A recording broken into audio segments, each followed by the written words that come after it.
Hello, future cadets. I hope all of you are staying safe and studying hard. So, आज हम मिल रहे हैं in our series of learning the dark art of solving MCQs. आज हम मिल रहे हैं अपनी सीरीज के एक नए लेक्चर में। आज मैं आपके साथ पहला हैक डिस्कस करूंगा और मैं आपके साथ कुछ क्वेश्चंस डिस्कस करूंगा। जैसा मैंने आपको ऑलरेडी बता चुका हूं, आने वाले 5 दिनों के अंदर हम 100 मोस्ट एक्सपेक्टेड क्वेश्चंस भी डिस्कस करेंगे, जिनके आने वाले एग्जाम्स में, चाहे वो CDS हो, चाहे CAPF हो, चाहे FCAT हो, आने वाले सभी एग्जाम्स में इन क्वेश्चन के आने की बहुत ज्यादा प्रोबेबिलिटी है। हमारे आने वाले 5 डेज में 2 मेजर टारगेट है। पहला, dark art of solving MCQs को मास्टर कर लेना, ताकि एग्जाम में 20 से 30 मार्क का हमें जंप मिल सके without any incremental increase in our knowledge.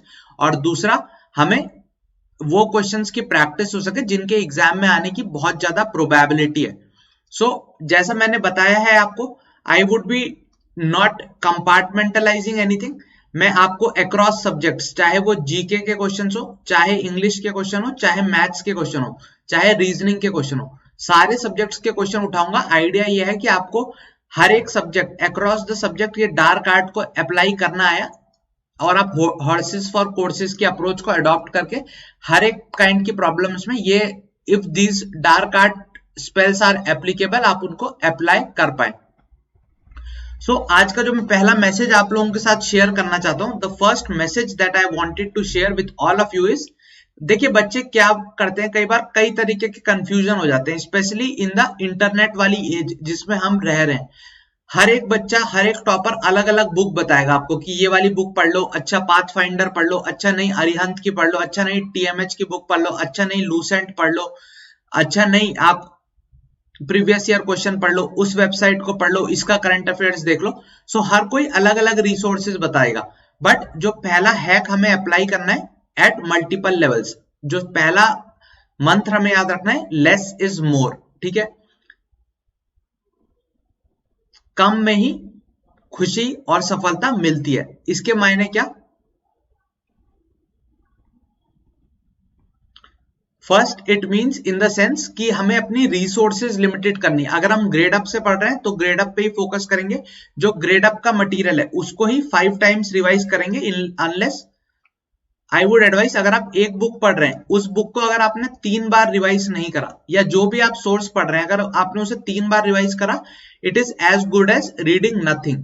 पहला हमें ये याद रखना है। दूसरा, लेस इज मोर का पहला हो गया सोर्स के बारे में, जहां से भी आप पढ़ रहे हैं उस सोर्स को अगर आप 3 बार पढ़ते हैं, दैट ओनली इज नीडेड। ऐसा नहीं है कि आप 10 बुक पढ़े और उन्हें एक बार भी पूरा ना पढ़ पाए। What I would advise is fix to one source and read that source thrice before jumping to something else. ठीक है, सेम चीज है विथ क्वेश्चंस। ऐसा नहीं हो कि आप सिर्फ MCQ पढ़ रहे हैं और उसे रट के MCQ 10,000 क्वेश्चंस प्रैक्टिस करके चले जाए, पर आपने उससे लर्निंग जीरो करी, बिकॉज आपने क्वेश्चन देखा उसका आंसर रटा, क्वेश्चन देखा उसका आंसर रटा। लेस इज मोर का यहाँ मतलब है कि जो भी हम क्वेश्चन प्रैक्टिस करेंगे, जैसे आज मैं आपके साथ 15-20 क्वेश्चन प्रैक्टिस करूंगा, उन क्वेश्चन को हम इस तरीके से एनालाइज कर रहे हैं कि यही 20 क्वेश्चन हमारे 100 क्वेश्चन के बराबर हो जाए। ठीक है, उनको हम हर एक एंगल से एनालाइज कर ले। लेस इज मोर की फिलॉसफी पे जाना है। ठीक है, that was my first message for all of you. I hope ये मैसेज सबको समझ आ गया। और Julie, Laishram, Falguni, Shubham, Anjali, Abhay and all other students who have joined us, I hope this message is clear to everyone. ठीक है, so if this is clear, let's move ahead. Some of you who are new, who do not know about me, hello students, I am Akshay. I am from the 130th course of National Defence Academy. I was fortunate enough to get All India rank 154 in my first maiden attempt, and I was recommended from 1AFSB Dehradun, and I was appearing for the exam along with my class 12th examination. I was also simultaneously preparing for IIT JEE, and I was fortunate enough to get a rank around 15,000 in IIT JEE Advanced, and I was allotted IIT Patna. But I decided that NDA is a much better course, so I decided to go for National Defence Academy. So that is a brief background about me, and I have been in touch with this preparation for a long time, enough to know that the hacks that I am going to give you, they would work in majority of the situations. Shreya, एक बार आप refresh कर लीजिए because it is working fine for everybody else. Okay, जिसको भी कुछ issue आ रहा है एक बार रिफ्रेश कर लीजिए और इट वुड स्टार्ट वर्किंग, ठीक है। अब पहली चीज जो आज का पहला एक मंत्र है जो एमसीक्यू सॉल्व करने के लिए आपको लगाई करना है, that is do not give up. और इससे पहले हमने सीखा था लेस इज मोर। तो देखिए ये एक क्वेश्चन सीडीएस के पेपर में आया हुआ है। This question has been asked by the UPSC. इस क्वेश्चन को आप लोगों को अटेम्प्ट करना है। You should comment the answer. इस क्वेश्चन का क्वेश्चन है सीड विलेज कॉन्सेप्ट से। अब आई नो फॉर श्योर कि 99% बच्चों ने इसका कभी नाम ही नहीं सुना होगा, सीड विलेज कॉन्सेप्ट का। तो अब बच्चे क्या करते हैं, बच्चे रिवर्स इंजीनियरिंग को फोकस करने लगते हैं। अच्छा एक बार सीड विलेज कॉन्सेप्ट का सवाल आ गया तो उस पे पीएचडी करने लग जाएंगे। अच्छा ये कौन से गांव में हो रहा है, कौन सी मिनिस्ट्री का है। गाइस ये इतनी माइन्यूट और इतनी मतलब छोटी स्तर की स्कीम है कि इसका कोई दोबारा रिपीट होने का कोई चांस नहीं है। सो क्या आपको एग्जाम में इस क्वेश्चन को छोड़ देना चाहिए था अगर आपने इसके बारे में सुना नहीं? Answer is no. इसको आपको छोड़ना नहीं था, लॉजिकली अटेम्प्ट करना था। तो एक बार अटेम्प्ट करके देखते हैं। आप लोग फटाफट कमेंट करिए आपको क्या लगता है इसका आंसर क्या होने वाला है। सवाल पूछ रहा है seed village concept. So first advice for today is do not give up. देखिए भले ही क्वेश्चन ऐसी चीज का आ जाए जिसका आपने नाम भी नहीं सुना है, बट गिव अप नहीं करना है, नॉट विदाउट अ फाइट। एक बार आपको क्वेश्चन पढ़ना है और अपने दिमाग को खुला रखना है। पिछली क्लास में हमने देखा था ना, मेंटोस दिमाग की बत्ती जलती रहनी चाहिए। सो क्वेश्चन देखना है, दिमाग को क्लोज नहीं करना है कि अरे ये तो मैंने पढ़ा ही नहीं था। क्वेश्चन पढ़ते हैं, क्या पता जितना ज्यादा बड़ा क्वेश्चन होता है उतना ज्यादा उसके सही होने के चांसेस होते हैं, क्योंकि क्वेश्चन में ही हिंट छुपी होती है आंसर की, ठीक है। तो देखते हैं कितने स्टूडेंट बता पाते हैं। Pranjali, Falguni, Shubham, Sadiq, Mohit, Ashwatthama, Sumaya, Shivam, Abhijit. No Abhijit, it is different. आज हम कई सारे इसमें इंपॉर्टेंट जो पेपर में क्वेश्चन आने वाले हैं उनको डिस्कस करने वाले हैं, जो मुझे लगता है विथ माय एक्सपीरियंस कि इस साल के पेपर के लिए काफी इंपॉर्टेंट है for all that various examinations, B it CDS, AFCAT, CAPF और एनडीए ऑल्सो, ठीक है। तो देखिए encouraging the farmers to use their own seeds and discouraging them to buy the seeds from other। Second part सोचिए, पढ़िए और सोचिए, क्या गवर्नमेंट ऐसा करेगी कि वो फार्मर्स को डिस्करेज करे कि वो बीजों को खरीदे ही ना? अगर ऐसा होता तो गवर्नमेंट अपनी सीड की कंपनी बनाती क्या? नेशनल सीड कॉर्पोरेशन सरकारी कंपनी है, उसके अलावा भी मोनसेंटो, ऐसी कई सारी बीजों की कंपनियां हैं जिनको गवर्नमेंट खुद प्रमोट करती है। सो क्या गवर्नमेंट बीजों की कंपनी की खुद एक प्रमोटर होती अगर वो फार्मरों को डिस्करेज करती कि वो बीज ना खरीदे? ऐसा हमें सोचना है। अनलाइकली है। अगर गवर्नमेंट फार्मरों को डिस्करेज करना चाहती बीज से तो वो बीज की कंपनियों को इंडिया में बैन करना शुरू करती। जैसे इंडिया सिगरेट को डिस्करेज करना चाहता है तो उस पर वो हैवी टैक्सेस लगाता है। ऐसा बीजों पे तो नहीं होता। सो दैट मींस गवर्नमेंट उसको डिस्करेज नहीं करना चाहती, ना ही उसको बैन करती है, ना ही उस पर ज्यादा टैक्स लगाती है। इनफैक्ट खुद की कंपनियां चलाती है, ठीक है, सरकारी कंपनियां बीज बेचती है। सो ये तो incorrect just by thinking logically, ठीक है। Earning some villages, earmarking some villages exclusively for the production of certified seeds. अब मतलब कुछ विलेजों में सिर्फ सीड ही प्रोड्यूस की जाए, इसके लिए उन्हें फोर्स कर दिया जाए। तो क्या उन्हें वो मुर्गी पालन से रोक देगी? क्या वो उनको गाय पालने से रोक देगी? क्या वो उनको अपने एरिया में फ्रूट्स और पेड़ों को लगाने से रोक देगी? ऐसा नहीं करेगी सरकार। सरकार चाहेगी कि गाय भी पालें, मुर्गी भी पालें, गोट भी पालें, ऑल दीज थिंग्स। तो एक्सक्लूसिवली रिजर्व करना अनलाइकली है, ठीक है। Identifying the entrepreneurs in village and providing them technology and finance to set up seed companies. ये एक तरीके से हो सकता है, बट जस्ट इमेजिन कितना मुश्किल हो जाएगा गवर्नमेंट के लिए हर एक विलेज में जाके सीड कंपनी स्टैब्लिश करना। हर एक विलेज में अगर सीड कंपनी हो जाएगी तो परचून की दुकान की तरह हो जाएगी, ना कि एक फैक्ट्री, ठीक है। सो इससे बढ़िया हर जगह पे आप आउटलेट खोल दें जहां पे प्रोडक्शन से अच्छा सेलिंग हो पाए। So this is also incorrect. So option by elimination we only get one option which is should be correct. So answer is C, ठीक है। सो आपको अप्रोच समझ आई कि हमें क्वेश्चन बड़ा जितना हो उसको देख के घबराना नहीं है, लॉजिकली सोचना है कि किस तरीके से हम आंसर को कर सकते थे, ठीक है। Okay, thanks a lot Shivani, मैं आपको यंग लगता हूं तो ओके, ठीक है। सो अब पहला क्वेश्चन आपकी स्क्रीन पर। अब ये वो क्वेश्चन है जो आने वाले फ्यूचर क्वेश्चंस होने वाले हैं, ठीक है। यस शिवानी, ये प्रैक्टिस से आएगा। देखिए इनबॉर्न ये लॉजिक किसी के अंदर नहीं होता कि अभिमन्यु की तरह कोई पेट से लॉजिक सीख के आएगा। अब ऐसा तो था नहीं कि हमारे माताजी पिताजी जब हम पेट में थे तो एमसीक्यू सॉल्व करना डिस्कस कर रहे थे कि हमने वो पेट में सीख ली, ठीक है। सो पेट से बाहर निकल के ये चीज प्रैक्टिस के साथ सीखनी पड़ती है, ठीक है।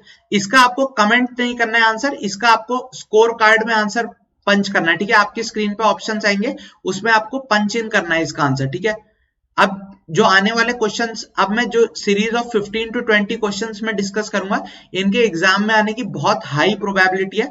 और आपको जैसा मेरी अप्रोच पता है, मैं क्वेश्चन को बहुत ही होलिस्टिक वे में डिस्कस करता हूं ताकि उससे रिलेटेड 10 सवाल और भी समझ जाएं, ठीक है। So that we would be doing, ये वाला सवाल था largest fresh water lake in India से, ठीक है। So lake is essentially what, पहले लेक की बात कर लेते हैं। लेक कैसा इकोसिस्टम है, लोटिक की लैंटिक, पहले ये कमेंट करके बताइए। एक ये लेक कैसा इकोसिस्टम है, लेक किस काइंड का इकोसिस्टम है, लैंटिक इकोसिस्टम है या लोटिक इकोसिस्टम है, कमेंट करिए। So yes, lake is lotic ecosystem. Lotic और लैंटिक कैसा है, लोटिक या lentic? No, it is not lotic, it is lentic, ठीक है। लेक एक लैंटिक इकोसिस्टम है। अब मायने क्या लैंटिक के और लोटिक के, मायने क्या, ठीक है। देखिए लोटना मतलब इस तरीके से उलट पुलट करके घूमना, बिस्तर में जो लोटते रहते हैं लोग, एक दूसरे के ऊपर भी लोटते रहते हैं, ठीक है। सो लोटना एसेंशियली मींस विगरस मूवमेंट, इस तरीके से उलट पुलट करके मूव करना। सो जिस भी जगह पे, जिस भी वाटर वाली बॉडी पे वाटर मूव करेगा, उस काइंड के वाटर के इकोसिस्टम को हम क्या दे देंगे नाम, लोटिक इकोसिस्टम। सो लोटिक इकोसिस्टम का एग्जांपल क्या है, रिवर्स हो जाएंगी जितनी भी हमारी नदियां हैं, they are an example of lotic, क्योंकि वहां पानी लोट रहा है, आगे पीछे बढ़ रहा है।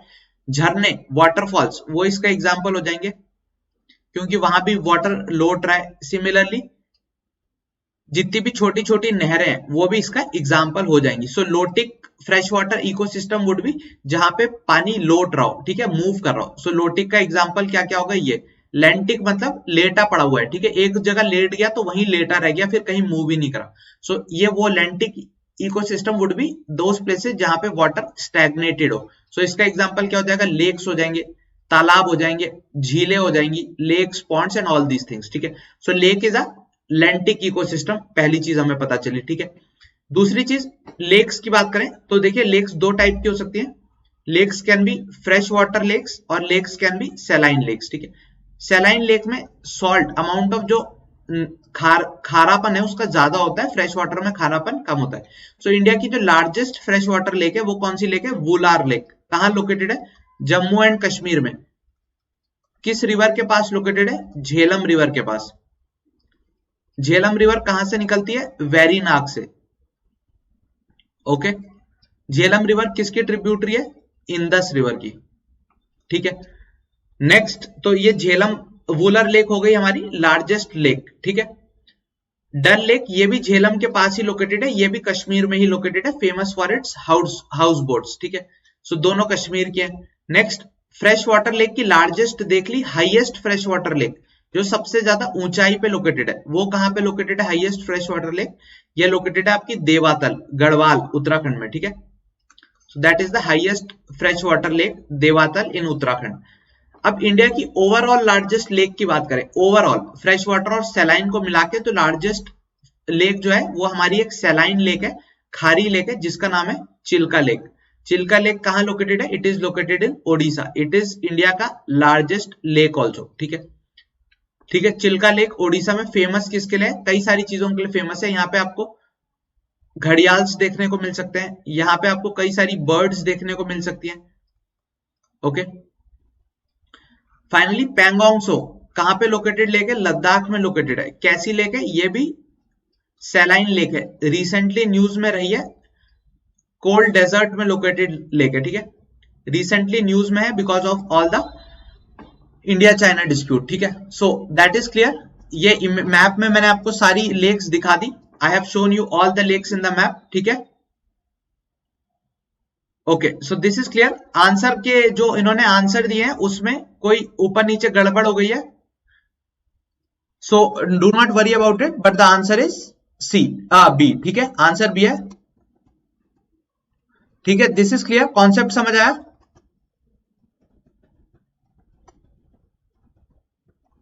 ठीक है,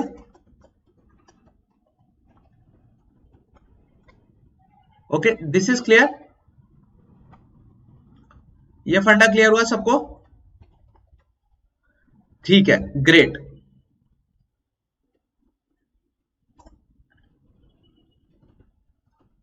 okay, this is clear.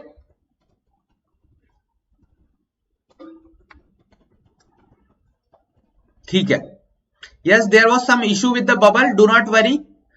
Okay, ठीक है, हाईएस्ट लेक का नाम था देवातल। ठीक है, देवातल उत्तराखंड में लोकेटेड एक लेक है, दैट इज द हाईएस्ट। ठीक है, there was some error with the answer, apologies for that.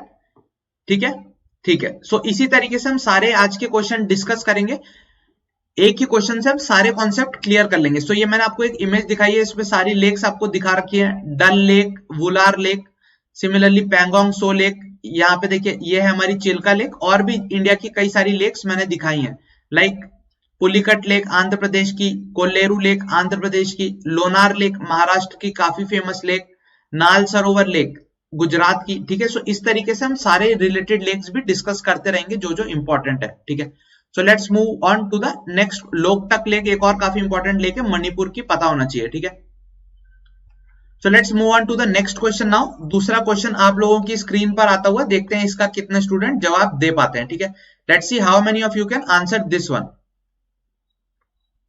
Okay,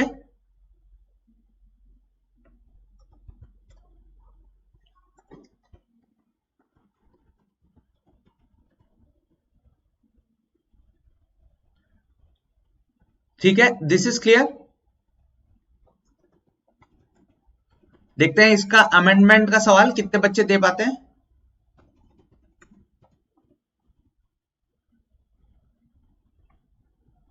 okay, let's see how many of you can answer this one. संविधान के अमेंडमेंट से रिलेटेड सवाल। Varsha, you should punch in the answer बेटा, आप पे bubble आ जाएंगे वर्षा, वहां पे आपको पंच इन करने आंसर। ठीक है, so let's see how many of you can give the correct answer for this one. देखिए ये सवाल था, originally the constitution had only 8 schedules, the 10th schedule was, schedule मायने क्या, आप कोई बुक पढ़ते हैं तो बुक के एंड में एक अपेंडिक्स जैसी होती है ना, जहां पे सारे चीजें मेंशन की गई होती है। सो शेड्यूल भी हमारे संविधान एक किताब है, उसके एंड में कुछ पन्ने अपेंडिक्स जैसे जुड़े हुए हैं।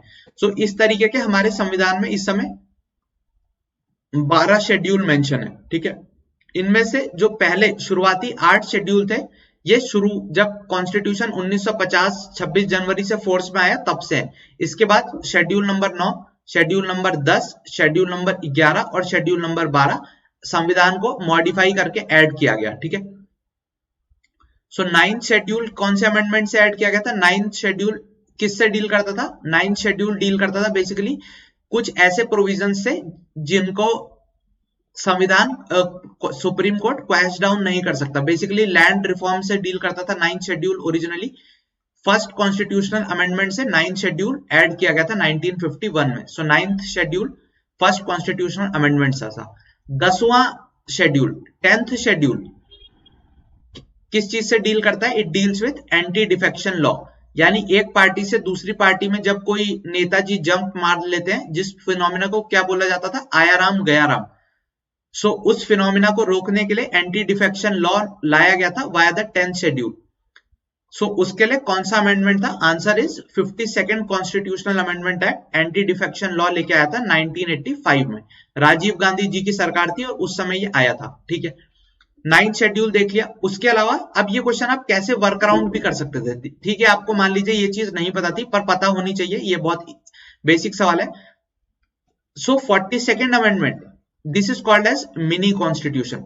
42nd amendment is called as mini constitution of India, क्योंकि इसने कई सारे मेजर लॉन्ग टर्म चेंजेस करे। पहला, इसने जो हमारा प्रीएम्बल है उसमें SSI स्मॉल स्केल इंडस्ट्रीज के शब्द को ऐड किया। ठीक है, हमारे प्रीएम्बल में स्मॉल स्केल इंडस्ट्रीज मौजूद है, यस मौजूद है। किस नाम से?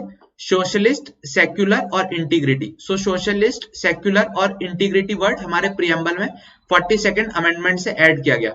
सिमिलरली कई और भी लार्ज स्केल चेंजेस जैसे फंडामेंटल ड्यूटीज, हमारे संविधान में फंडामेंटल ड्यूटीज 42nd अमेंडमेंट से ऐड की गई। फंडामेंटल ड्यूटीज कौन से पार्ट में प्रेजेंट है? Part 4A of the constitution, ठीक है। So that is there 42nd से। 86th constitutional amendment act deals with right to education. Right to education Bharat में 86th कॉन्स्टिट्यूशनल अमेंडमेंट एक्ट से आया। 73rd कॉन्स्टिट्यूशनल अमेंडमेंट एक्ट 1992 का था। किससे डील करता है? Local self government institutions. So panchayat का जो सिस्टम लीगलाइज किया गया, that was done through 73rd constitutional amendment act. So 8वां शेड्यूल देख लिया, 9वां शेड्यूल देख लिया, 10वां देख लिया, 11 deals with this 73rd amendment से जो इंट्रोड्यूस हुआ उससे ही, बेसिकली पंचायती राज इंस्टीट्यूशन से। 12th schedule deals with 74th constitutional amendment that deals with urban local bodies, ठीक है। So this concept is clear, पूरा ये वाला कॉन्सेप्ट क्लियर है। So that is what I was saying when I said कि हमें एक ही क्वेश्चन से कई सारे कॉन्सेप्ट्स क्लियर करने हैं, ठीक है। So that is what my idea has always been कि हम एक क्वेश्चन प्रैक्टिस करें, उसको कॉम्प्रिहेंसिवली एनालाइज करें, ताकि जितने भी रिलेटेड उससे सवाल बन सकते हैं हमें सबकी नॉलेज हो जाए। सो जैसा मैंने बोला था, मैं सिर्फ अपने को जीके या इंग्लिश या एक सब्जेक्ट तक रिस्ट्रिक्ट नहीं करूंगा। जो भी चीजें मुझे इंपॉर्टेंट लगती है एग्जाम के लिए, वो सारी चीजें मैं डिस्कस करूंगा, ठीक है। So let's see how many of you can answer this one. Math का सवाल, ठीक है। यस वर्षा बेटा, मैथ भी इंपॉर्टेंट है। सीडीएस, एफकैट, सीएपीएफ तीनों एग्जाम्स में मैथ के सवाल आ जाते हैं, ठीक है। ओके, ठीक है। सो एग्जाम का जो भी मुझे इंपॉर्टेंट लग रहे हैं वो सब चीजें होंगी। देखिए अगेन, जो क्योंकि मेरा ब्रॉड आइडिया क्या है, मैं आपको सिर्फ क्वेश्चन प्रैक्टिस नहीं कराना चाहता, मैं आपको स्ट्रैटेजी भी सिखाना चाहता हूं कैसे करने होते हैं क्वेश्चन, ताकि टाइम कम लगे, एरर कम हो, ठीक है। ओके, ठीक है। So this is clear. अब ये सवाल क्या कह रहा है? बेसिकली कह रहा है 2 men A and B take 5 days and 15 days to complete a work। अब इस क्वेश्चन में कई बच्चों को काफी ज्यादा टाइम लग गया करने में। सो टाइम कैसे रिड्यूस कर सकते थे? देखिए इस तरीके के जो सवाल होते हैं, सबसे पहले आप जो 2 डेज लिए गए हैं इनका एलसीएम ले लेते हैं। 5 और 15 का एलसीएम 15 है, ठीक है। अब मान लेते हैं जो वर्क था वो था 15 पेड़ है, 15 ट्रीज आर देयर, और ये 15 ट्रीज काटनी है इन दोनों को। सो ए को ये 15 ट्री काटने में कितना टाइम लग रहा है? ए को ये 15 ट्री काटने में कितना दिन लगेगा? ठीक है, 5 दिन लगेगा। तो इसका मतलब एक दिन में ए कितनी ट्री काटेगा? 3 ट्रीज, तभी तो उसको 5 दिन लगेंगे। एक दिन में वो 3 पेड़ काटेगा, 2 दिन में 6, 3 दिन में 9, और फिर 12, और 5वें दिन 15 ट्री काट देगा, ठीक है। बी एक दिन में कितनी ट्री काट पाएगा? 1 ट्री, तभी उसे 15 दिन लगेंगे। सो आप पहले दिन ए और बी मिलके पेड़ काटना शुरू करते हैं। पहले दिन ए और बी ने मिलके पेड़ काटे, तो वो कुल कितने पेड़ काट जाएंगे उस दिन? 4 पेड़, ठीक है। बचे अब कितने पेड़? 11 ट्रीज, ठीक है। अब 11 ट्रीज बची। अब क्या वो बोल रहा है? अब बी की बारी आई पेड़ काटने की। अब बी अकेले पेड़ काटेगा, तो बी एक दिन में सिर्फ 1 पेड़ काट पाता था, तो 11 पेड़ काटने में उसे कितने दिन लगेंगे? 11 डेज। ओके, सो ओरली ये सवाल बनाया जा सकता था without using lot of pen and other things, ठीक है। ठीक है अंजलि, सो इसीलिए गलत नहीं होना है, ठीक है। यस एफकैट में, लेकिन फाल्गुनी एफकैट और सीएपीएफ में मैथ आ जाती है, ठीक है। Yes there was some error in the answer, apologies for that. आजकल ये सिस्टम आंसर ऊपर नीचे दे देता है, सो अपॉलॉजीज फॉर दैट, ठीक है। बट आंसर आपको समझ आ गया, बी होना चाहिए था 11, ठीक है, ठीक है, ठीक है। This is clear.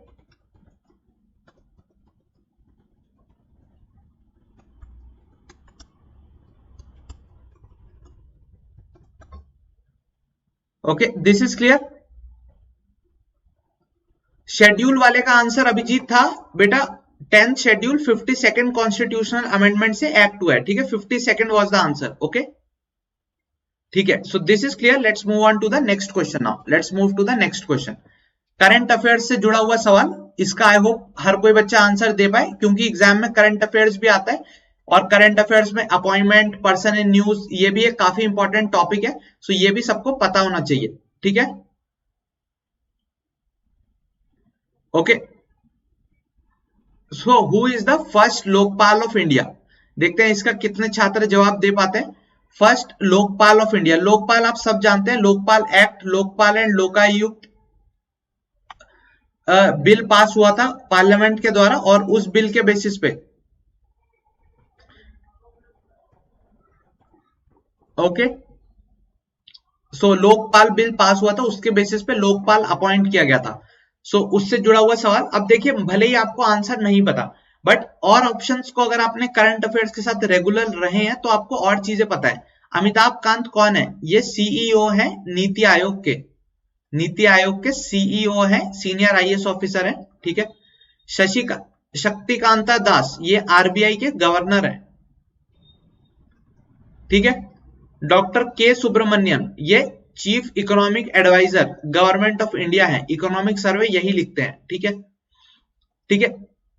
So justice PC Ghosh, Pinaki Chandra Ghosh हमारे देश के पहले लोकपाल अपॉइंट हुए हैं, ठीक है। लोकपाल का आइडिया कौन से देश के संविधान से लिया, कौन से देश से लिया गया लोकपाल का आइडिया? एक स्विट्जरलैंड, स्विट्जरलैंड का जो देश है, भले ही वो स्विस बैंक के लिए जाना जाता हो, बट वहां पे एक कॉन्सेप्ट होता था ओम्बड्समैन। सो स्विट्जरलैंड का जो ओम्बड्समैन का कॉन्सेप्ट था, वहां से हमने लोकपाल का आइडिया उठाया है, ठीक है। So first Lokpal of India is justice PC Ghosh, ठीक है। So that is clear. Now let's move on to the next question. Next question on your screens now. ठीक है? Okay. Yes, Amay, there are some errors in the answers, but आप लोग attempt करते रहिए, ठीक है? आप लोग attempt करते रहिए. Okay. Okay. So अटेम्प्ट करते रहिए और खुद के मार्क्स भी आप साइड बाय साइड कैलकुलेट करते रहिए, एक पेपर में अपने मार्क्स भी लिखते रहिए, बिकॉज दैट इज असेंशियल, ठीक है। आप अपने मार्क्स भी लिखते रहिए। अगला सवाल आप लोगों की स्क्रीन पर ये रहा। Okay, so next question on your screen now. देखते हैं इसका कितने बच्चे जवाब दे पाते हैं। Let's see how many of you can give the answer to this one. आपको इनमें से बताना है करेक्ट मैच, ठीक है। You have to tell me the correct match, इनमें से कौन सा सही मैच किया गया, ठीक है।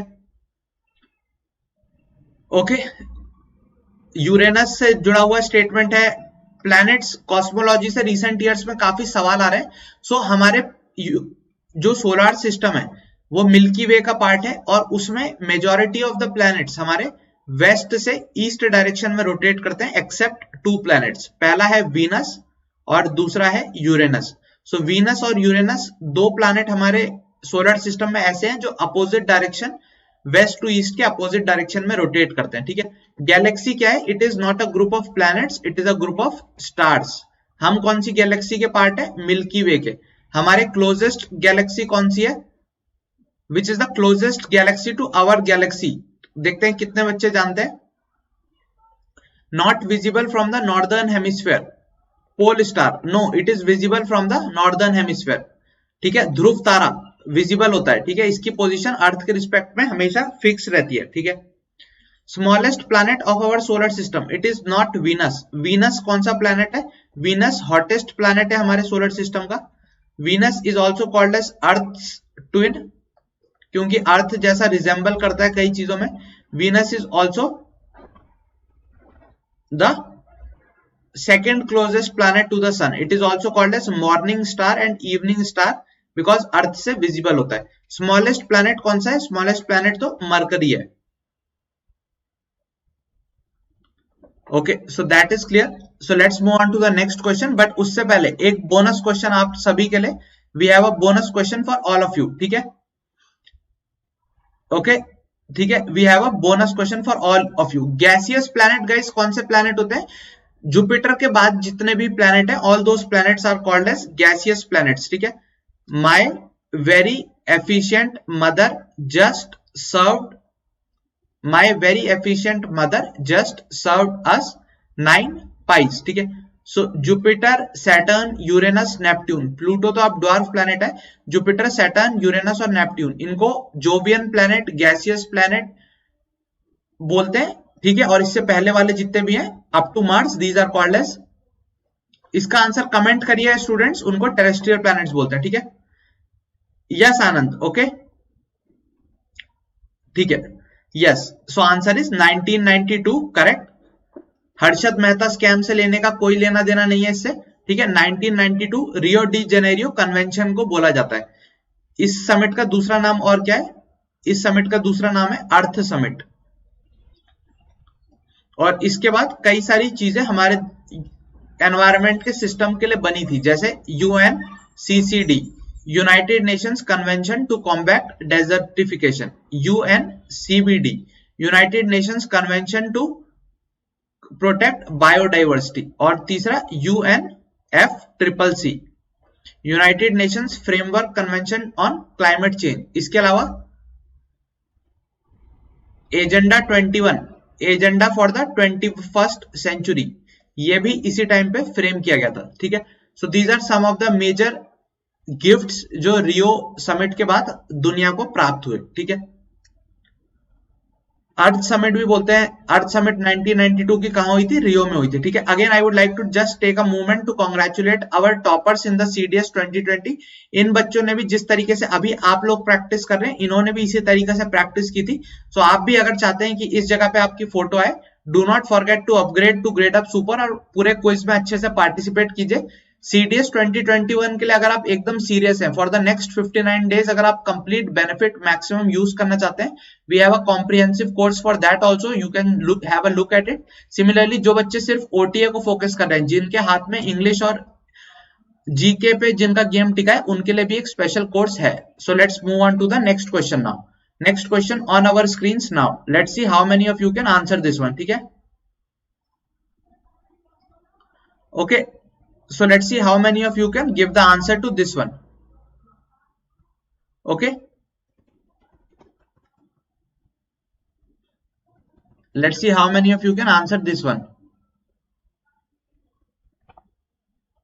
Okay,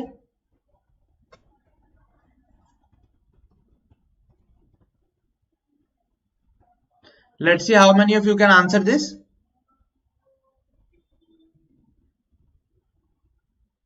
Let's see how many of you can answer this one. Easy सवाल है, not very difficult, इतना टफ सवाल नहीं है। ठीक है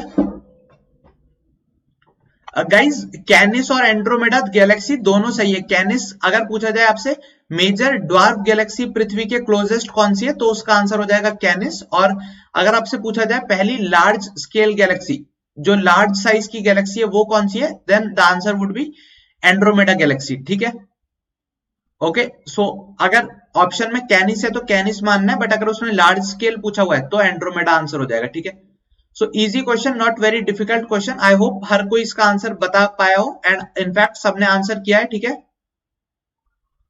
ठीक है, ठीक है, okay, this is clear.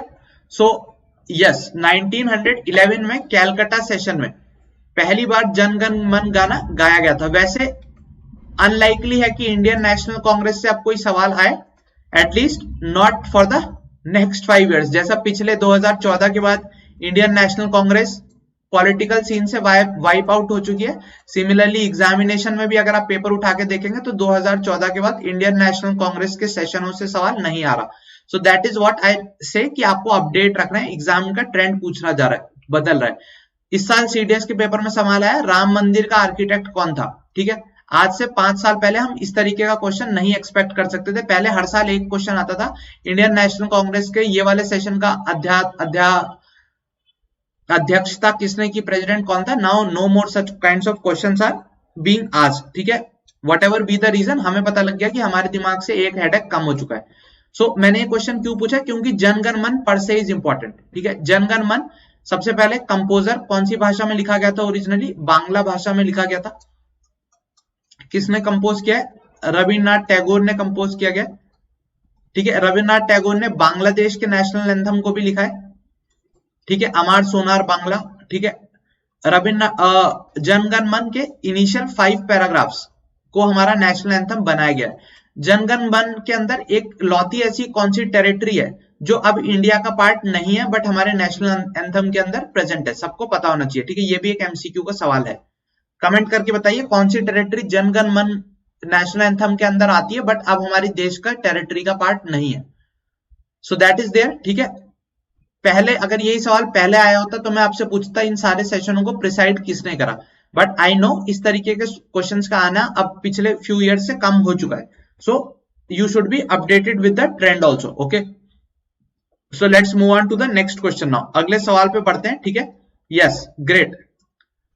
Bengal तो फिर भी इंडिया का पार्ट है guys. Sindh, Sindh is the region, ठीक है। Yes, Sindh is the region. अब पता नहीं वापिस भी आ सकता है, नोबडी नोज, ठीक है, बट फिलहाल इंडिया का पार्ट नहीं है, ठीक है। अगला सवाल बॉर्डर। अब क्योंकि हम डिफेंस एग्जाम्स की तैयारी कर रहे हैं, सो बॉर्डर के सवाल तो हमारे लिए केक वॉक होने चाहिए। इन सवालों की गलती करना तो क्राइम है, ठीक है। We all are defence aspirants, हमें इन क्वेश्चन को गलत करना is a big crime for us, ठीक है। सो इसका answer I hope everybody gives correct. देखिए, इंटरनेशनल बाउंड्री सबसे पहले आपको पता होना चाहिए, इंडिया लैंड और सी बाउंड्री दोनों शेयर करता है। सी बाउंड्री इंडिया की किसके साथ है? एक है श्रीलंका के साथ, एक है मालदीव्स के साथ, ठीक है। श्रीलंका के साथ जो हमारी बाउंड्री बनती है वो किस चीज से सेपरेट है? That is separated from the पाक स्ट्रेट, ठीक है। पाक straight separates India from Sri Lanka, ठीक है। सिमिलरली इंडिया के यहाँ पे लक्षद्वीप आइलैंड है, यहाँ पे मिनिकोय आइलैंड है, और मिनिकोय आइलैंड और मालदीव्स को सेपरेट करने वाले लैटिट्यूड को, जो वाटर स्ट्रीम इस लैटिट्यूड पे फ्लो करती है वो कितने डिग्री है? जैसे हम जानते हैं 10 डिग्री चैनल अंडमान और निकोबार आइलैंड को सेपरेट करता है। सिमिलरली इंडिया और मालदीव्स को सेपरेट करने वाला चैनल कितना है? कमेंट करके बताइए फटाफट। ये भी इंपॉर्टेंट क्वेश्चन है, बच्चों को जनरली पता नहीं होता, ठीक है। सो नेक्स्ट थिंग, इंडिया और पाकिस्तान का बॉर्डर हम जानते हैं 1947 में डिसाइड किया गया था। अब लेकिन बच्चे ये तो सब जानते हैं कि इसका आंसर रेड क्लिफ है, ठीक है। लेकिन मैंने ये सवाल इसलिए नहीं पूछा था, मैंने इसलिए पूछा कि जो रेड क्लिफ लाइन है वही इंडिया और बांग्लादेश का बॉर्डर भी है, ठीक है। बिकॉज जब ओरिजिनल पार्टीशन हुआ था, सो ईस्ट पाकिस्तान और वेस्ट पाकिस्तान बना था। बाद में ये ईस्ट पाकिस्तान बांग्लादेश बन गया। सो जब ये बांग्लादेश बना और ये इंडिया बना, तो इनका बॉर्डर तो लार्जली सेम रहा। इसीलिए इंडिया बांग्लादेश का बॉर्डर भी मोटा मोटा रेड क्लिफ लाइन के बेसिस पे ही बना हुआ है। रेड क्लिफ कौन था? सर साइरिल रेड क्लिफ थे, ब्रिटेन के बैरिस्टर थे, और कभी इंडिया नहीं आए थे, पहली बार इंडिया आए और मचा के चलेगा, ठीक है। दूसरा चीज, अभी रिसेंटली कुछ साल पहले इंडिया और बांग्लादेश के बीच में एक अग्रीमेंट हुआ था, जिसमें इंडिया ने जो टेरिटरीज इंडिया की बांग्लादेश के अंदर थी वो इंडिया को हैंड ओवर कर दी, और बांग्लादेश की जो टेरिटरी इंडिया के अंदर थी वो बांग्लादेश को हैंड ओवर कर दी। It was called as the चीत महल इशू। सो सवाल आ सकता है चीत महल इशू या एक्सचेंज ऑफ एनक्लेव्स, या also called as land border agreement. India और बांग्लादेश के बीच में साइन हुआ था। कौन सा अमेंडमेंट इसके लिए आया था? 100th constitutional amendment act India का। सो सवाल आ सकता है 100th कॉन्स्टिट्यूशनल अमेंडमेंट एक्ट किससे जुड़ा हुआ है? लैंड बाउंड्री अग्रीमेंट इंडिया ने किस देश के साथ किया? चीत महल इशू कौन से देशों के बीच में है? So all of that is aside, ठीक है। Next is Durand line. Durand line was between British India and Afghanistan. British India and Afghanistan के बीच के बॉर्डर को दुरंत लाइन कहते थे। अब क्योंकि ब्रिटिश इंडिया से पाकिस्तान बन गया, तो इफेक्टिवली पाकिस्तान और अफगानिस्तान के जो बीच का बॉर्डर है that is called as Durand line. क्या इंडिया और अफगानिस्तान का भी बॉर्डर लगता है? यस, लगता है। इंडिया और अफगानिस्तान भी बॉर्डर शेयर करते हैं, और इनके बॉर्डर को क्या नाम दिया जाता है? वाखान कॉरिडोर। सो एग्जाम में सवाल आ सकता है वाखान कॉरिडोर किन दो देशों को कनेक्ट करता है? So Wakhan corridor connects India and Afghanistan, ठीक है। McMahon line India and China के बीच की बॉर्डर है। इजी क्वेश्चन, सबको पता होगा। लाइन ऑफ कंट्रोल इंडिया और पाकिस्तान के बीच का ही कारगिल वाले सेक्टर में जो बॉर्डर एग्जिस्ट करता है उसको एलओसी कह देते हैं। एलओएसी इंडिया और चाइना वाले को कहते हैं लाइन ऑफ एक्चुअल कंट्रोल, ठीक है। So that is clear. Let's move on to the next question now. Next question on our screens now, ठीक है। ओके, ठीक है, ठीक है। गुजरात वाली जो बाउंड्री है फाल्गुनी, वो इंटरनेशनल बॉर्डर है इंडिया और पाकिस्तान के बीच का, ठीक है। Bhosale, what is the problem? क्या प्रॉब्लम आ रही है exactly? Let's see how many of you can answer this.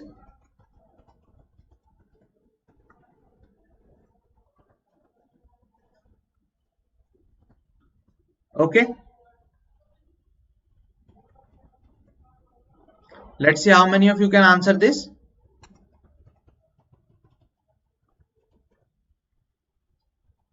ठीक है,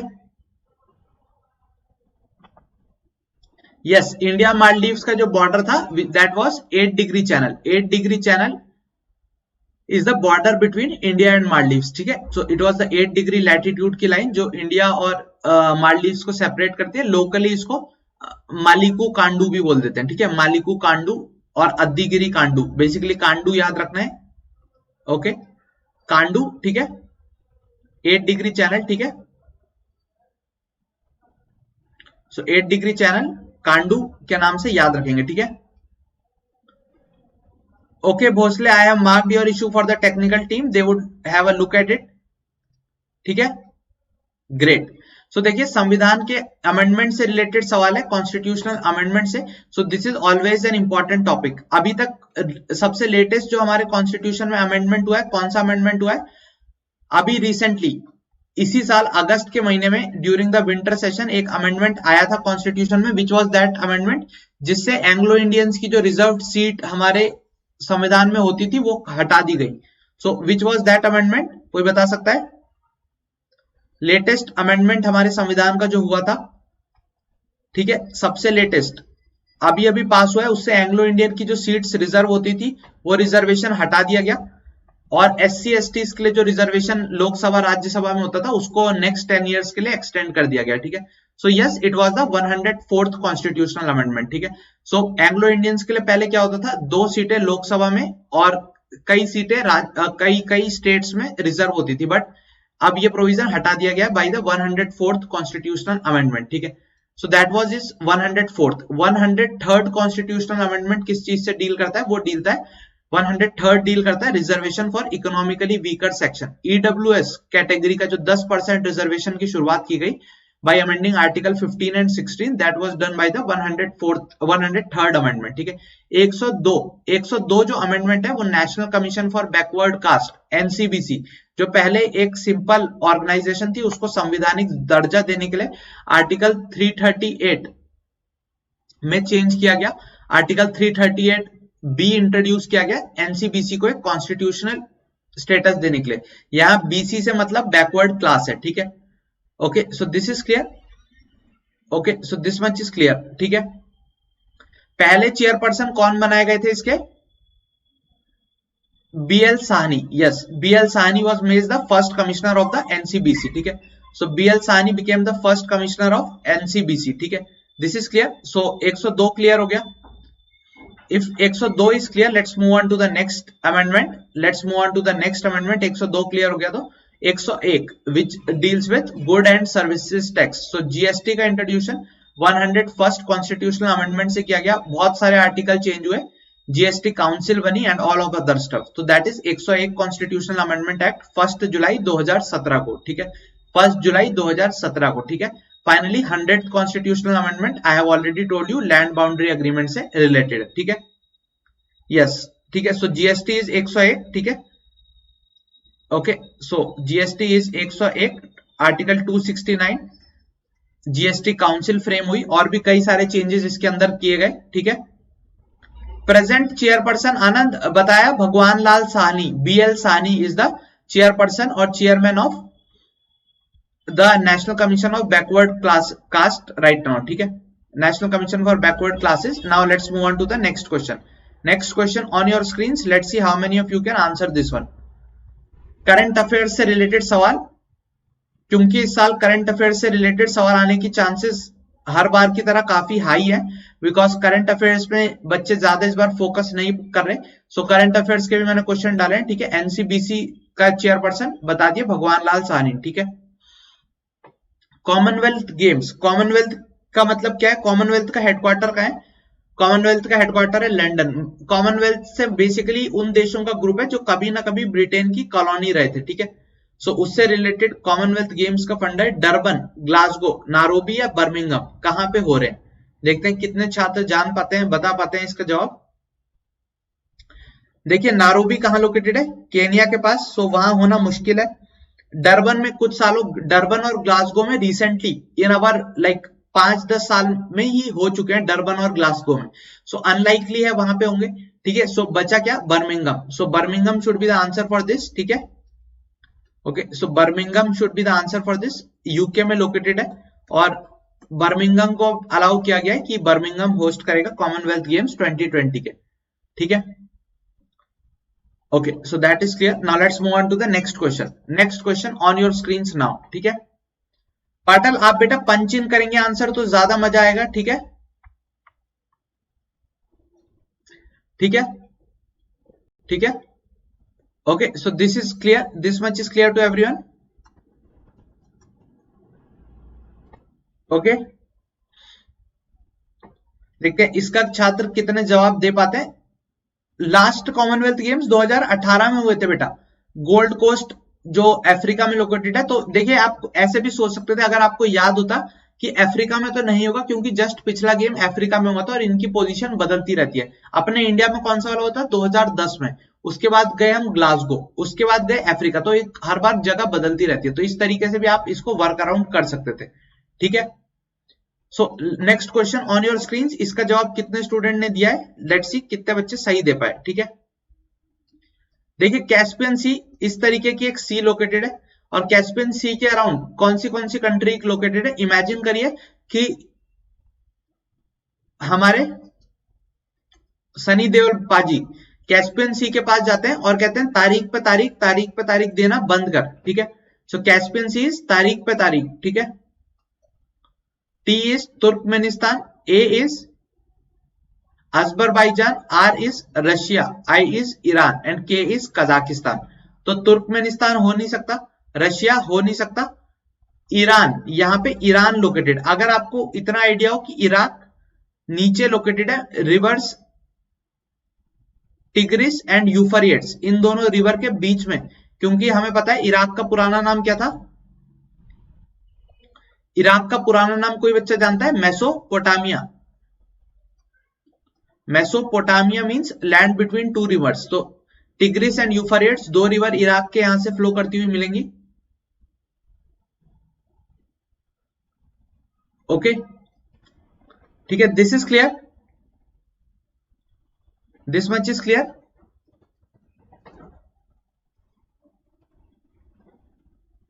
ओके, ठीक है। सो इराक का नाम था Mesopotamia, land between two reverse, ठीक है। ओके, ठीक है, दैट्स ग्रेट, ठीक है। तो अब आपको पता चला होगा कि जो भी हमने डिस्कस किया था हाउ यूजफुल दैट इज। तो जैसे बोला Kazakhstan, Turkmenistan, Iran, Azerbaijan and Russia, these are the countries जो इसके चारों लोकेटेड है। ये जो सी लोकेटेड है, आपको यहाँ पे जो सी दिख रही है, दिस इज द एरल सी। तो एरल सी किन दो देशों के बीच में, कजाकिस्तान और उज्बेकिस्तान। उज्बेकिस्तान का बॉर्डर नहीं लगता है कैस्पियन सी से, ठीक है। सो ये सब भी फंडे, रिलेटेड फंडे भी क्लियर होने चाहिए। सो आंसर इज इराक, ठीक है। Iraq is the answer, Mesopotamia बोलते हैं, ठीक है। ईरान का किसी को पुराना नाम पता है? ईरान का पुराना नाम किसी को पता है? ठीक है। Answer of this question is on your screen Falguni, Iraq, ठीक है। ओके, दैट्स ग्रेट आदित्य, मजा आ गया कि आपको ये चीज क्लियर हो गई, ठीक है। अब आप लोगों के लिए एक बोनस क्वेश्चन देखते हैं, फास्टेस्ट फिंगर फर्स्ट, इसका आंसर कौन सबसे पहले कमेंट करता है। यस, प्रिंस ऑफ पर्शिया जिन बच्चों ने खेला है सबको पता होगा, ईरान का नाम पर्शिया या पर्शियन बोला जाता है, ठीक है। So that is clear. Exam में ये भी सवाल आ सकता है कि इन जगहों के पुराना नाम क्या था, ठीक है। सो देखते हैं इसका कितने बच्चे जवाब दे पाते हैं, साइंस से रिलेटेड सवाल। बट साइंस के भी हम रिसेंट ईयर्स में देख रहे हैं number of questions have increased, so इसका जवाब हर किसी को देना है, ठीक है। फटाफट कमेंट करिए स्टूडेंट्स, फटाफट गेम की स्पीड बढ़ा रहे हैं आप, ठीक है। हमारे 10 क्वेश्चन हो चुके हैं, बस 5 मोर क्वेश्चन टू गो। देखते हैं आज लीडरशिप बोर्ड में कौन टॉप करता है, ठीक है। सो motion represented in the following graph, एक ग्राफ दिया गया, x basically means displacement. Displacement और डिस्टेंस में आई होप सबको अंतर पता हो, ठीक है। डिस्प्लेसमेंट बेसिकली मींस अगर मैं यहां से चल के गया इस तरीके से घूम फिर के घर के बुद्धू लौट के आए, ठीक है, लौट के बुद्धू घर को आए, ठीक है, वापस वहीं पे आगे जहां से शुरू किया था, तो डिस्प्लेसमेंट हो गया 0 और डिस्टेंस ट्रेवल्ड हो गया जितना भी ए यूनिट ने ट्रेवल किया था, ठीक है। So displacement is shortest distance between 2 points and distance is total length of the path covered, ठीक है।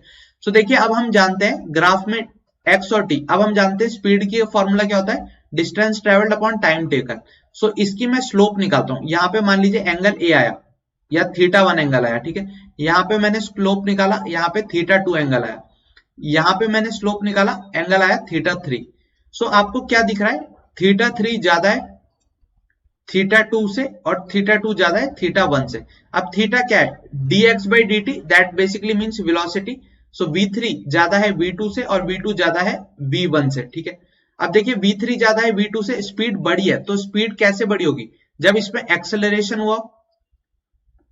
अब अगर एक्सेलरेशन होगा that means body is not at rest, ठीक है, वैसे भी पोजीशन बदल रही है, सो ये स्टेटमेंट तो गलत हो गया, ठीक है, नहीं सॉरी ये स्टेटमेंट तो सही हो गया, body is not at rest, ठीक है। Non uniform motion, non uniform motion है क्योंकि स्पीड बढ़ती जा रही है, so it is a non uniform motion also, so दोनों स्टेटमेंट सही है, so C is the answer. आखिरी ऑप्शन हमें पढ़ना भी नहीं पड़ा। Body is under uniform acceleration, नहीं, एक्सेलरेशन नॉन यूनिफॉर्म है, क्यों? क्योंकि स्लोप का भी हमेशा जो चेंज है वो अलग अलग रेट से हो रहा है, एक्सेलरेशन कंटिन्यूअसली इंक्रीज करता जा रहा है, ठीक है, so it is not under uniform acceleration, ठीक है। So answer should be C, both A and B. ठीक है, so that is clear. I would, if you want your photo to be present here and become an FCAT topper, session को अच्छे से attend कीजिए। हमारे CDS, अगर आप इस तरीके की और क्लासेस चाहते हैं तो CDS, SSB, FCAT, CAPF सबके कोर्सेज चल रहे हैं, you can have a look at them. Next question हमारा हिस्ट्री से, देखते हैं इसका कितने छात्र जवाब बना पाते हैं, ठीक है। हिस्ट्री का सवाल, हिस्ट्री से भी सवाल स्पेशली डिफेंस के पेपरों में काफी आते हैं, सो देखते हैं कितने छात्र जवाब दे पाते हैं।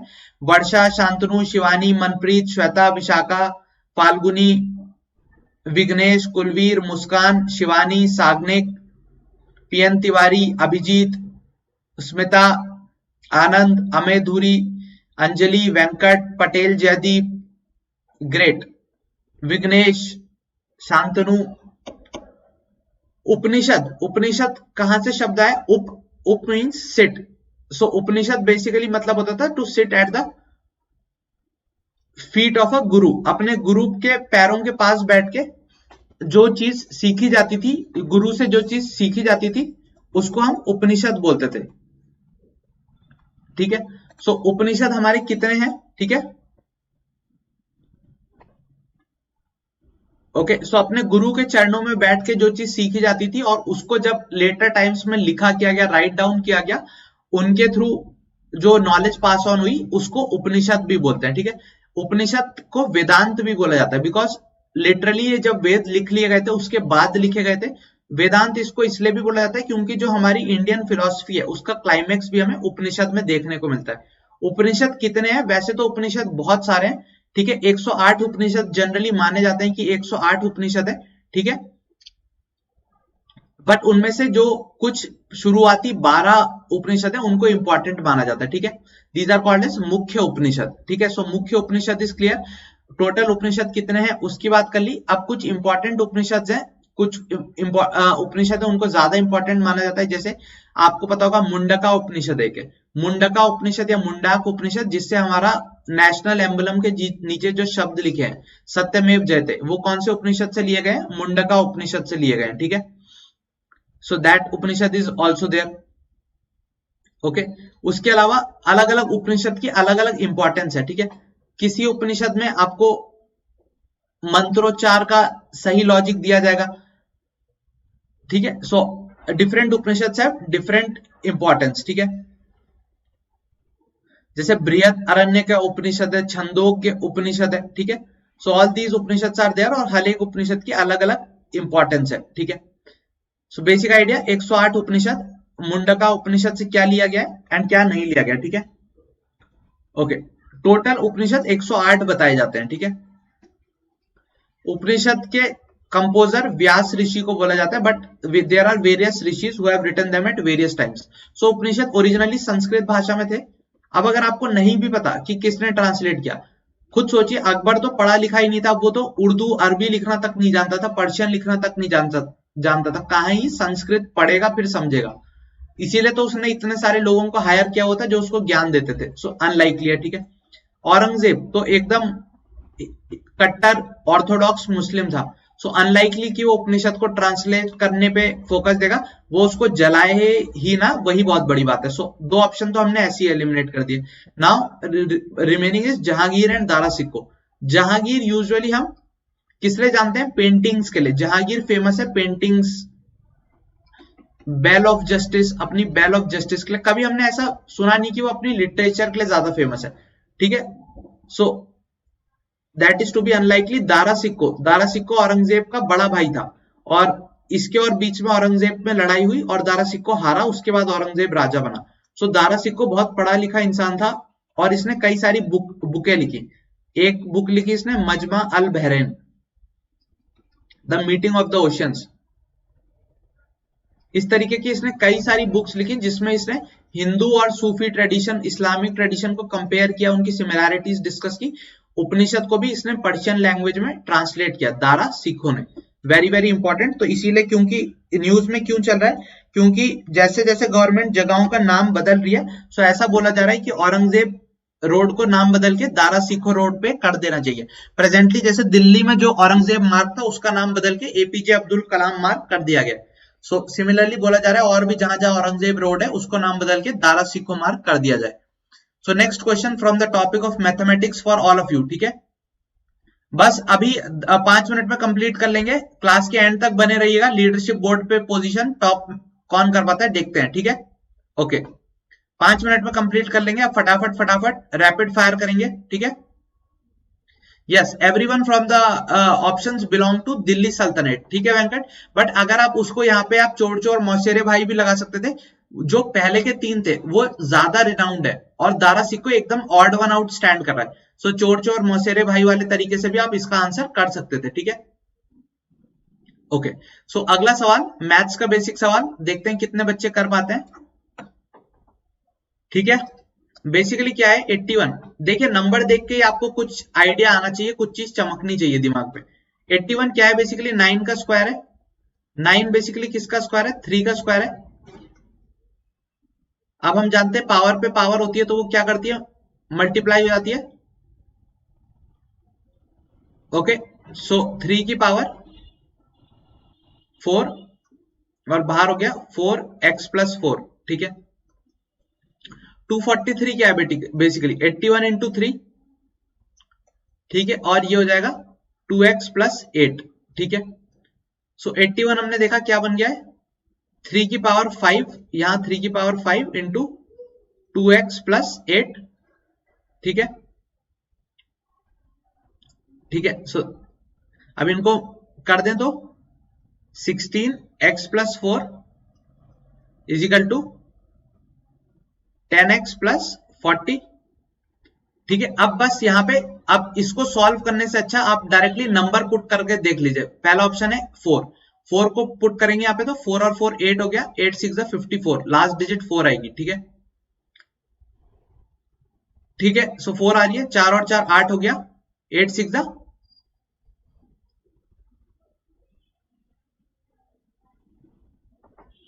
ठीक है, सो आंसर इज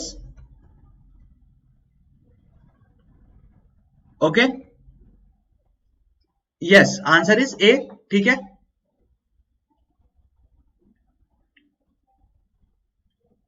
x+1, यस, इसको x+1 भी कर सकते हैं, ऐसे भी कर सकते थे x+1 और इसको 4 यहां रख दिया और 81 को यहां रखा।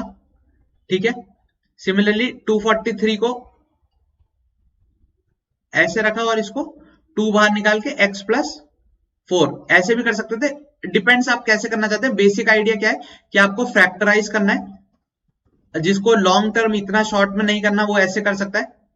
27 3 जा 81, 3 9 3 जा 27, 3 3 3 जा 9, 3 3, तो कितना हो गया 1 2 3 4, 3 की पावर 4 और यहां हो गया 4x+4। ठीक है, जिसको लॉन्ग वे में करना है वो ऐसे कर सकता है। 243 को भी सिमिलरली करेंगे। सो 3 से 3, 81 3 जा 3, 27 3 जा 3, 9 3 3 जा 9, सो 1 2 3 4 5, 3 की पावर 5 इंटू 2x+8। ठीक है, सो बेसिकली पावर्स बेस को सेम रख के पावर्स को इक्वेट कर देंगे। सो 4 इंटू 4x+4 प्लस जो भी यहां आया था इक्वेट कर देंगे तो आंसर, फिर यहाँ पे फटाफट वैल्यूज पुट करके देखेंगे आंसर किससे आ रहा है। Answer would come from 4। ठीक है, तो पूरी इक्वेशन सॉल्व करने से अच्छा जैसे ही इक्वेशन बन जाए वहां पे वैल्यू पुट करके आंसर करना शुरू कर दीजिए। ठीक है, ओके ओके पटेल, ठीक है, ठीक है, yes there was some error at that point. ठीक है, अब क्लियर हो गया। So next question on your screen. इसके लिए मैं यहाँ पे आपको एक और हैक सिखाना चाहता हूं। I want to teach you another hack. ठीक है, okay okay Shivani, yes there was some error in that. काफी टाइम हो गया मैथ सॉल्व करे हुए, सो माइट हैव हैपेंड कि मैंने इक्वेशन गलत लिख दी जल्दीबाजी में, but basic idea is that only. हम इक्वेशन बनाएंगे, इक्वेशंस को कंपेयर करेंगे और वैल्यू पुट करेंगे, ठीक है. नथिंग रॉकेट साइंस नहीं था उसमें, जस्ट मल्टीप्लाई करके इक्वेट करना था, ठीक है. किसी को डाउट है तो मैं दोबारा से उसे सॉल्व कर देता हूं, ठीक है. Okay, so 13th question on your screen now. इसका आंसर फटाफट दीजिए. I am taking the answers for this one. Last few questions to go. Okay, so देखते हैं कितने स्टूडेंट इसका जवाब दे पाते हैं, ठीक है. यस, सो अमे has given us the. Okay, so Ame has given us an idea on this question. Let's see how many of you can answer this one.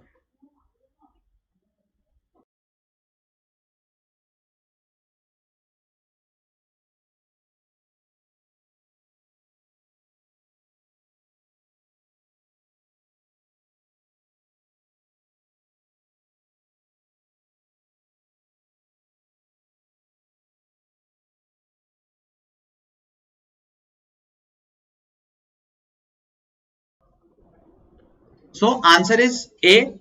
It is a combination of two words. The answer is the word power. The rule of word power basically says that just focus on the words under the double quote. Double quote के अंदर जो words होते हैं, focus on them and try to form a logical thing from them. So this is stands for India, might stand for India, and ARC might stand for Arctic. So by breaking the word, we get the answer that India and Arctic should be present in the answer. So India and Arctic is present in option A. So option A should be the answer for this one. So that is the rule of word power. Let's move on to the next question and analyze the rule again. Let's implement this again and let's see how many of you can crack this one. Okay, Aditya, that's correct. So that is the idea of word power. ठीक है, word power को हमेशा ध्यान में रखना है because कई सारे क्वेश्चन वर्ड पावर के रूल के बेसिस पे बन जाते हैं. Second last question on the screen. Let's see how many of you can crack this. Okay, let's see how. INS अस्त्र धारणी से रिलेटेड सवाल. सो बेसिकली अस्त्र means weapon and dharani means one who bears weapon or carries weapon. So thing which launches torpedoes and which recovers them, that would be अस्त्र धारणी. वो उसको पहले launch करेगी weapon को, फिर उसे रिकवर करेगी. So that is torpedo launch vehicle. Answer should be A. ठीक है. Let's move on to the last question. Last question देखते हैं कितने बच्चे सेशन में लास्ट क्वेश्चन का सही जवाब दे पाते हैं. Let's see how many of you can answer the last question for the day. ठीक है. Okay, so I am now taking the answers for this last question. Let's see how many of you can answer this question.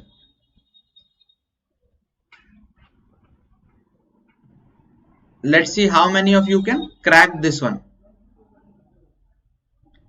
देखिए, stripes word पे focus करना है. Stripe किसकी होती है? Tigers की होती है.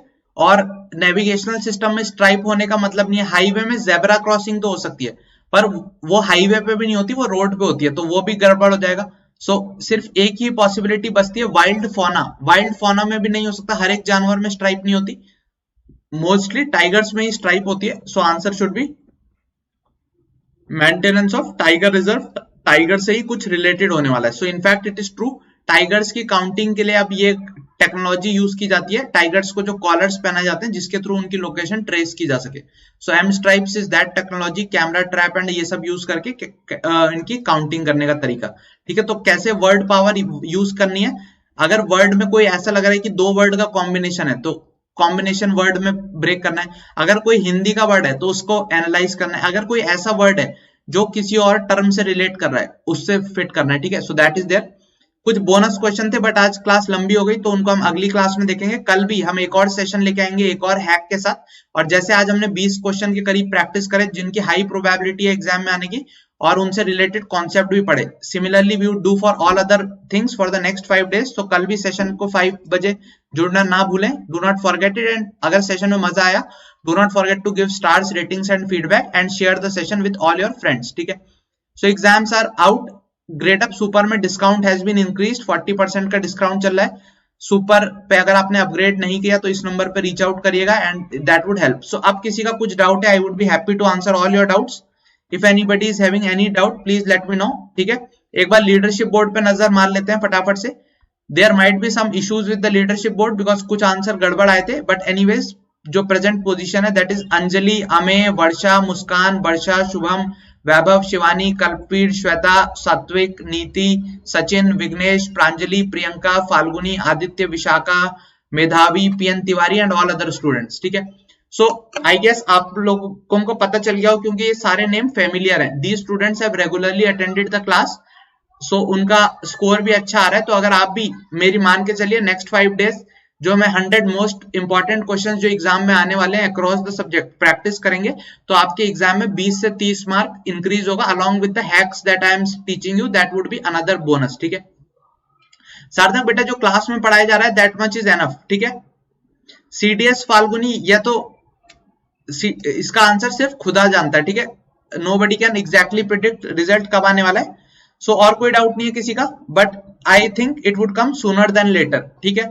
सो एसएसबी की प्रिपरेशन चालू रखिए फुल थ्रॉटल, ठीक है। आदित्य उसको याद करने के मैंने ट्रिक्स भी बताई हैं क्लास के अंदर, उससे याद कर सकते हैं, प्लस मैप्स की मदद से याद कर सकते हैं, ठीक है। Thanks a lot Shivani. So that was all from my side, we would meet again tomorrow 5 PM पे। सो कल आना ना भूलिएगा। ओटीए की बेटा सार्थक बता देंगे अगली क्लास में, ठीक है। So that is all from my side, we would meet again tomorrow. Till then prep smart, score better, go grade up, Jai Hind.